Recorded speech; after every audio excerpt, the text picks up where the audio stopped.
We're on ancestral lands of our people, our Kumeyaay people. My people's DNA has been right here before. Our people's been here since the beginning, and I want to honor that. We're here to talk about the Cabrillo Monument, a conquistador, a statue of one that overlooks the ocean. To me, shouldn't be there. It is our hope that we can bridge the global community through the common challenges so that we can also see common threads to glean ideas from each other of how communities are handling monuments of oppression and contentious monuments. Everyone sees this monument differently, and that's the hard part. So Cabrillo at first was a soldier, a conquistador.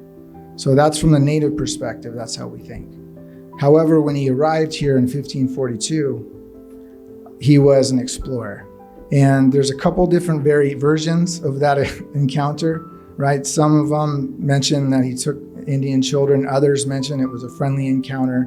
Nothing happened. And he was just exploring and leaving, and he was looking for a safe passage on the West Coast. So a lot of names actually that you know of in San Diego are Kumeyaay names: Hamishaw, Cuyamaca, La Jolla.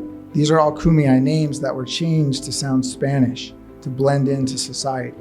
All of our place names were erased, in addition to our histories. We are swimming in a historical narrative so deeply that we usually don't recognize it. You talk about street names, you talk about building names, you talk about park names, you talk about mountaintops, you talk everything.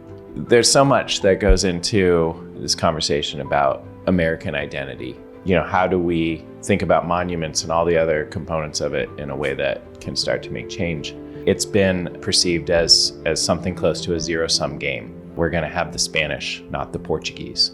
We're going to have the colonists, not the indigenous. Maybe I'm naive, but I've been thinking about this for decades, and I cannot come up with a reason why we can't think of it as more expansive. We don't have to subtract stories. We just need to tell more and better stories. We're ignoring knowledge that has been accrued over thousands of years, and we're ignoring or we're leaving behind the sense of connectedness that indigenous knowledge holders have had, and that is going to bring us down if we don't stop doing it. And I think it's a Russian poet, and he said, when you drew your circle, you drew me out, but when I draw my circle, I draw you in. And that's really how I view the world and how I view history. And I think I'm always drawing everyone in my circle, because the worst thing to feel is being left out. And that's really the source of our trauma, is that we never have a voice, we never have a platform.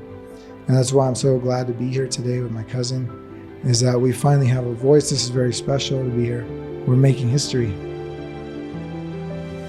It's really important that we continue this conversation here together, telling all our stories and coming up with something that's better than what we've been living with right now. Thank you so much.